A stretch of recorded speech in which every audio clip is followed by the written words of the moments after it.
ओम शांति। 9 जून 2025। बाबा की महावाक्य।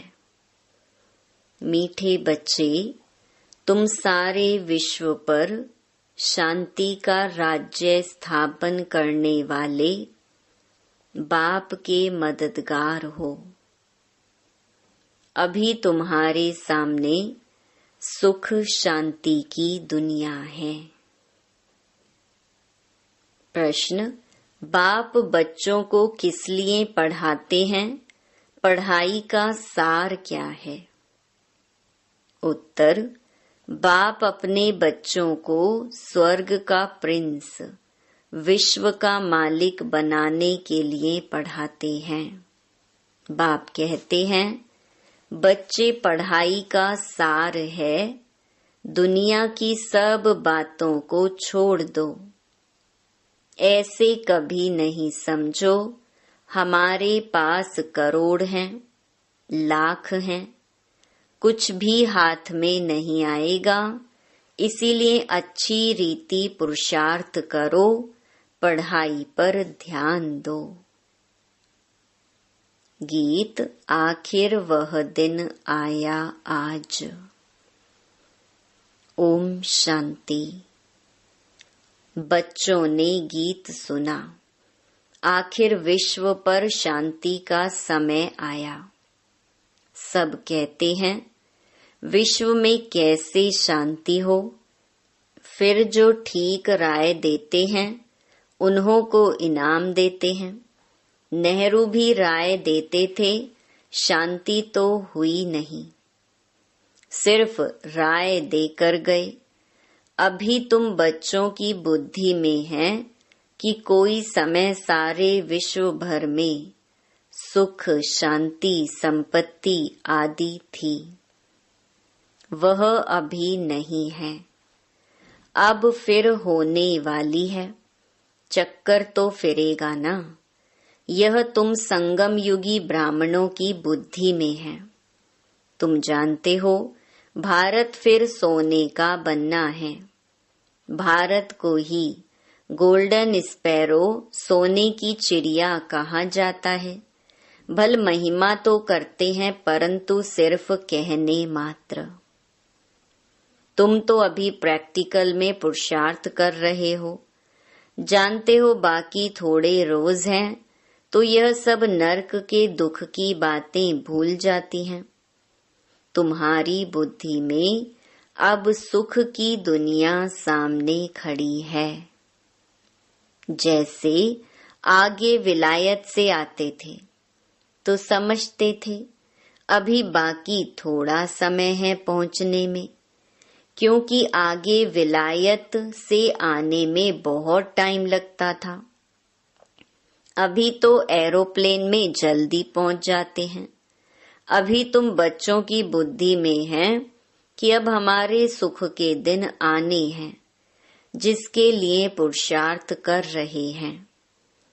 बाबा ने पुरुषार्थ भी बहुत सहज बताया है। ड्रामा अनुसार कल्प पहले मुहाफिक, यह सर्टेन है। तुम देवता थे। देवताओं के कितने ढेर के ढेर मंदिर बन रहे हैं।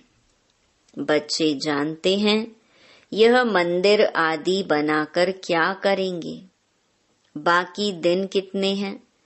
तुम बच्चे नॉलेज की अथॉरिटी हो।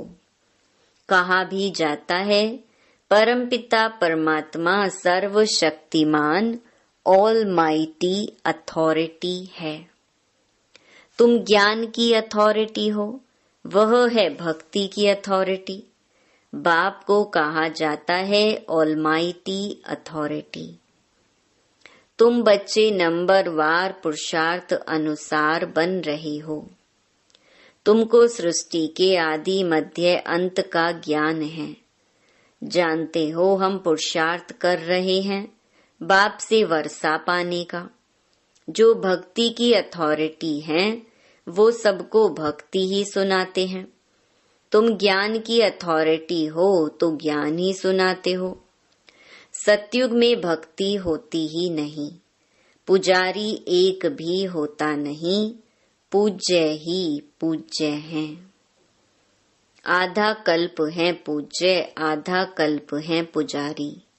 भारतवासियों के लिए ही हैं पूज्य थे तो स्वर्ग था।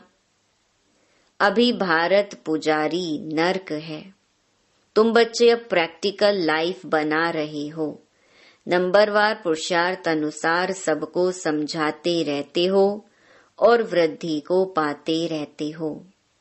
ड्रामा में पहले से ही नोंद है। ड्रामा तुमको पुरुषार्थ कराते रहते हैं, तुम करते रहते हो। जानते हो ड्रामा में हमारा अविनाशी पार्ट है। दुनिया इन बातों को क्या जाने, हमारा ही ड्रामा में पार्ट है। जो कहेगा वही समझेगा ना कि कैसे हमारा इस ड्रामा में पार्ट है। यह सृष्टि चक्कर फिरता ही रहता है। यह वर्ल्ड की हिस्ट्री ज्योग्राफी तुम्हारे सिवाय और कोई को मालूम नहीं है। ऊंच ते ऊंच कौन है दुनिया में कोई नहीं जानते हैं। ऋषि मुनि आदि भी कहते थे हम नहीं जानते, नेति नेति कहते थे ना। अभी तुम बच्चे तो जानते हो वह रचता बाप है और हमको पढ़ा रहे हैं। यह भी बाबा ने बार बार समझाया है कि यहाँ जब बैठते हो तो देही अभिमानी होकर बैठो। एक बाप ही राजयोग सिखाते हैं और वर्ल्ड की हिस्ट्री ज्योग्राफी समझाते हैं। बाप कहते हैं मैं कोई थॉट रीडर नहीं हूँ। इतनी बड़ी दुनिया है, इनको क्या बैठ रीड करेंगे। बाप तो खुद कहते हैं मैं ड्रामा की नोंद अनुसार आता हूँ तुम्हें पावन बनाने। ड्रामा में मेरा जो पार्ट है वही बजाने आता हूँ। बाकी मैं कोई थॉट रीड नहीं करता हूँ, बतलाता हूँ मेरा क्या पार्ट है और तुम क्या पार्ट बजा रहे हो। तुम यह नॉलेज सीखकर दूसरों को सिखला रहे हो। मेरा पार्ट ही है पतितों को पावन बनाना। यह भी तुम बच्चे जानते हो। तुम तिथि तारीख आदि सब जानते हो। दुनिया में कोई थोड़े ही जानते हैं। तुमको बाप सिखला रहे हैं। फिर जब यह चक्कर पूरा करेंगे तब फिर बाबा आएंगे। उस समय जो सीन चली वह फिर कल्प बाद चलेगी। एक सेकंड न मिले दूसरे से। यह नाटक फिरता रहता है। तुम बच्चों को बेहद के नाटक का पता है, फिर भी तुम घड़ी घड़ी भूल जाते हो। बाबा कहते हैं तुम सिर्फ याद करो हमारा बाबा बाबा है, वही टीचर है, गुरु है। तुम्हारी बुद्धि उस तरफ चली जानी चाहिए। आत्मा खुश होती है बाप की महिमा सुनकर। सब कहते हैं हमारा बाबा बाबा है, टीचर है, वह सच्चा ही सच्चा है। पढ़ाई भी सच्ची और पूरी है। उन मनुष्यों की पढ़ाई अधूरी है। तो तुम बच्चों की बुद्धि में कितनी खुशी होनी चाहिए। बड़ा इम्तिहान पास करने वालों की बुद्धि में जास्ती खुशी रहती है। तुम कितना ऊंच पढ़ते हो तो कितनी कापारी खुशी होनी चाहिए। भगवान बाबा बेहद का बाप हमको पढ़ा रही हैं। तुम्हारे रोमांच खड़े हो जाने चाहिए। वही एपिसोड रिपीट हो रहा है। सिवाय तुम्हारे किसको पता नहीं है। कल्प की आयु ही बढ़ा दी है। तुम्हारी बुद्धि में अब 5000 वर्ष की सारी स्टोरी चक्कर खाती रहती है, जिसको ही स्वदर्शन चक्कर कहा जाता है। बच्चे कहते हैं बाबा तूफान बहुत आते हैं, हम भूल जाते हैं। बाबा कहते हैं तुम किसको भूल जाते हो? बाप जो तुमको डबल सिरताज विश्व का मालिक बनाते हैं, उनको तुम कैसे भूलते हो? दूसरे किसको नहीं भूलते हो? स्त्री, बाल, बच्चे, चाचा, मामा, मित्र, संबंधी आदि सब याद हैं। बाकी इस बात को तुम भूलते क्यों हो? तुम्हारी युद्ध इस याद में है। जितना हो सके याद करना है। बच्चों को अपनी उन्नति के लिए सवेरे सवेरे उठ बाप की याद में सैर करनी है। तुम छतों पर व बाहर ठंडी हवा में चले जाओ। यहाँ ही आकर बैठना कोई जरूरी नहीं है, बाहर भी जा सकते हो। सवेरे के टाइम कोई डर आदि की बात नहीं रहती है। बाहर में जाकर पैदल करो, आपस में यही बातें करते रहो। देखें कौन बाबा को जास्ती याद करते हैं, फिर बताना चाहिए कितना समय हमने याद किया। बाकी समय हमारी बुद्धि कहाँ कहाँ गई। इसको कहा जाता है 1-2 में उन्नति को पाना। नोट करो कितना समय बाप को याद किया। बाबा की जो प्रैक्टिस है वह बतलाते हैं। याद में तुम 1 घंटा पैदल करो तो भी टांगे थकेंगी नहीं। याद से तुम्हारे कितने पाप कट जाएंगे। चक्कर को तो तुम जानते हो। रात दिन तुमको अब यह बुद्धि में है कि हम अभी घर जाते हैं। पुरुषार्थ करते हो। कलयुगी मनुष्यों को जरा भी पता नहीं है। मुक्ति के लिए कितनी भक्ति करते रहते हैं। अनेक मतें हैं, तुम ब्राह्मणों की है ही एक मत। जो ब्राह्मण बनते हैं उन सब की है श्रीमत। तुम बाप की श्रीमत से देवता बनते हो। देवताओं की कोई श्रीमत नहीं है। श्रीमत अभी ही तुम ब्राह्मणों को मिलती है। भगवान है ही निराकार। जो तुमको राजयोग सिखलाते हैं, जिससे तुम अपना राज्य भाग्य ले कितना ऊंच विश्व का मालिक बनते हो। भक्ति मार्ग के वेद शास्त्र आदि कितने ढेर के ढेर हैं, परंतु काम की सिर्फ एक गीता ही है। भगवान आकर राजयोग सिखलाते हैं, उनको ही गीता कहा जाता है। अभी तुम बाप से पढ़ते हो, जिससे स्वर्ग का राज्य पाते हो। जिसने पढ़ा उसने लिया। ड्रामा में पार्ट है ना। ज्ञान सुनाने वाला ज्ञान सागर एक ही बाप है। वह ड्रामा प्लान अनुसार कलयुग के अंत सतयुग के आदि के संगम पर ही आते हैं। कोई भी बात में मूंझो नहीं। बाप इसमें आकर पढ़ाते हैं और कोई भी पढ़ा न सके। यह दादा भी आगे कोई से पढ़ा हुआ होता तो और भी बहुत उनसे पढ़े हुए होते। बाप तो कहते हैं इन गुरुओं आदि सबका उद्धार करने मैं आता हूँ। अभी तुम बच्चों की एम ऑब्जेक्ट सामने खड़ी है। हम यह बनते हैं, यह है ही नर से नारायण बनने की सत्य कथा। इनकी फिर भक्ति मार्ग में महिमा चलती है। भक्ति मार्ग की रस्म चलती आती है। अभी यह रावण राज्य पूरा होना है। तुम अभी दशहरा आदि में थोड़े ही जाएंगे। तुम तो समझाएंगे यह क्या करते हैं। यह तो बेबीज का काम है।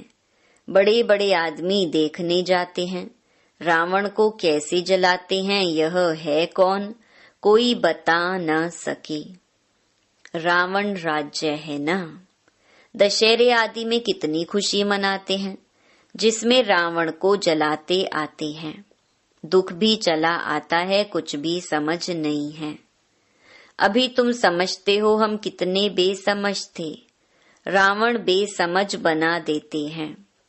अभी तुम कहते हो बाबा हम लक्ष्मी नारायण जरूर बनेंगे। हम कोई कम पुरुषार्थ थोड़े ही करेंगे। यह एक ही स्कूल है, पढ़ाई बहुत सहज है। बूढ़ी बूढ़ी माताएं और कुछ नहीं याद कर सकती तो सिर्फ बाप को याद करें। मुख से हे राम तो कहते हैं ना। बाबा यह बहुत सहज बताते हैं, तुम आत्मा हो, परमात्मा बाप को याद करो तो तुम्हारा बेड़ा पार हो जाएगा। कहाँ चले जाएंगे? शांति धाम, सुख धाम। और सब कुछ भूल जाओ। जो कुछ सुना है, पढ़ा है, वह सब भूलकर अपने को आत्मा समझ बाप को याद करो तो बाप से वर्षा जरूर मिलेगा। बाप की याद से ही पाप कट जाते हैं। कितना सहज है। कहते भी हैं भ्रकुटी के बीच चमकता है सितारा। तो जरूर इतनी छोटी आत्मा होगी ना। डॉक्टर लोग बहुत कोशिश करते हैं आत्मा को देखने की, परंतु वह बहुत सूक्ष्म है। हठ आदि से कोई देख न सके। बाप भी ऐसे ही बिंदी है। कहते हैं जैसे तुम साधारण हो, हम भी साधारण बन तुमको पढ़ाता हूँ। किसको क्या पता कि इन्हों को भगवान कैसे पढ़ाते होंगे। श्री कृष्ण पढ़ाते तो सारे अमेरिका, जापान आदि सब तरफ से आ जाएं। उनमें इतनी कशिश है। श्री कृष्ण के साथ प्यार तो सबका है ना। अभी तो तुम बच्चे जानते हो हम सो बन रहे हैं।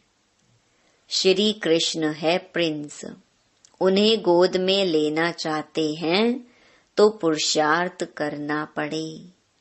कोई बड़ी बात नहीं है। बाप अपने बच्चों को स्वर्ग का प्रिंस, विश्व का मालिक बनाने के लिए पढ़ाते हैं।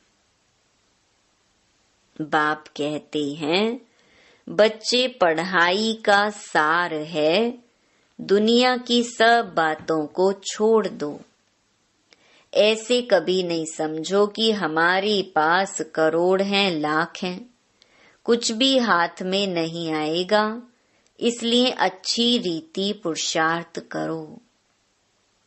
बाप के पास आते हैं तो बाप उल्हना देते हैं। 8 मास से आते हो और बाप जिनसे स्वर्ग की बादशाही मिलती है उनसे इतना समय मिले भी नहीं। कहते बाबा फलाना काम था। अरे तुम मर जाते फिर यहाँ कैसे आते? यह बहाने थोड़े ही चल सकेंगे। बाप राजयोग सिखा रहे हैं और तुम सीखते नहीं। जिसने बहुत भक्ति की होगी उनको 7 रोज तो क्या 1 सेकंड में भी तीर लग जाए। सेकंड में विश्व का मालिक बन सकते हैं। यह खुद अनुभवी बैठा है। विनाश देखा, चतुर्भुज रूप देखा, बस समझने लगा ओहो हम विश्व के मालिक बनते हैं। साक्षात्कार हुआ, उमंग आया और सब कुछ छोड़ दिया। यहाँ तुम बच्चों को मालूम पड़ा बाप आए हैं विश्व की बादशाही देने। बाप पूछते हैं निश्चय कब हुआ? तो कहते हैं 8 मास।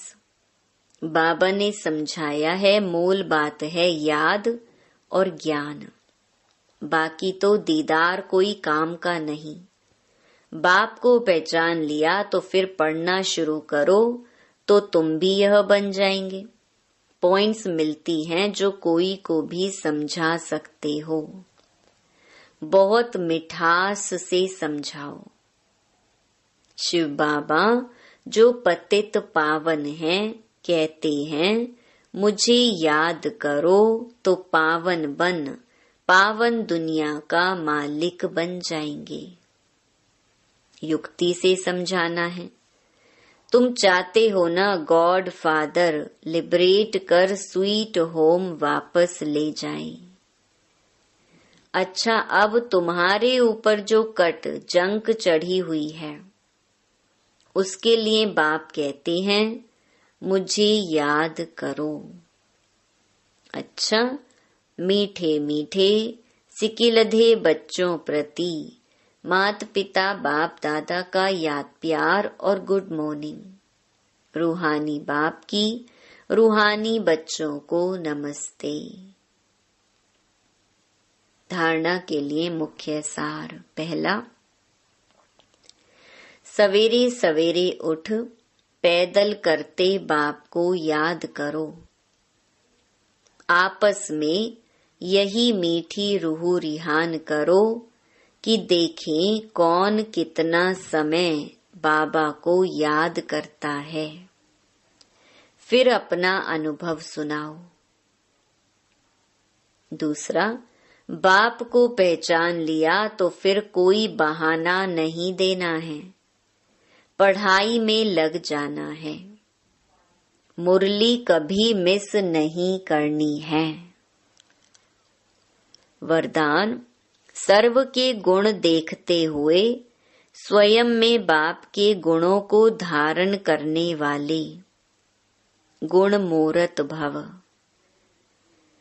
संगम युग पर जो बच्चे गुणों की माला धारण करते हैं वही विजय माला में आते हैं।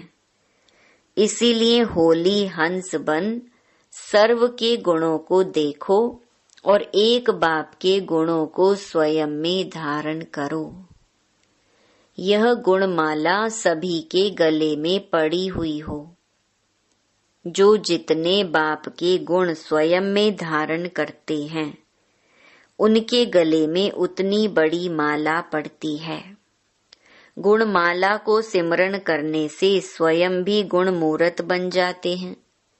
इसी की यादगार में देवताओं और शक्तियों के गले में माला दिखाते हैं। स्लोगन, साक्षीपन की स्थिति ही यथार्थ निर्णय का तख्त है। अव्यक्त इशारे, आत्मिक स्थिति में रहने का अभ्यास करो, अंतर्मुखी बनो। अंतर्मुखी होकर कार्य करने से विघ्नों से व्यर्थ संकल्पों से बच जाएंगे और समय भी बहुत बच जाएगा। जो अंतर्मुखी रहते हैं उनमें स्मृति की समर्थि भी आती है और आत्मा रूपी नेत्र पावरफुल बनता जाता है, जिससे यदि कोई भी विघ्न आने वाला होगा तो यह महसूसता आएगी कि आज कोई पेपर होने वाला है। और जितना पहले से मालूम पड़ता जाएगा तो होशियार होने के कारण सफलता पा लेंगे। अच्छा, ओम शांति।